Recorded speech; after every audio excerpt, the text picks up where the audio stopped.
mga palangga, ito na po inyong lingkod, buhay mahirap, buhay probinsya ng mga palangga.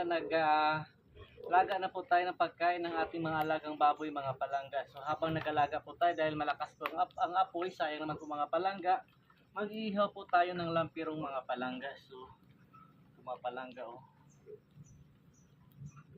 So yun palangga, yung lampirong, napakasarap ito mga palangga.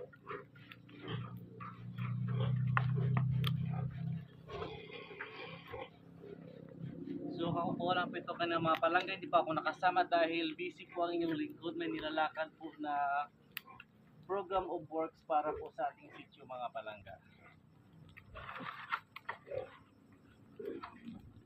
So sarap naman po rito ng kain na may ng inyong lingkod mga palangga dahil may lampiro po tayo mga palangga. So yun lang po mga palangga, ingat po kayo palagi and God bless.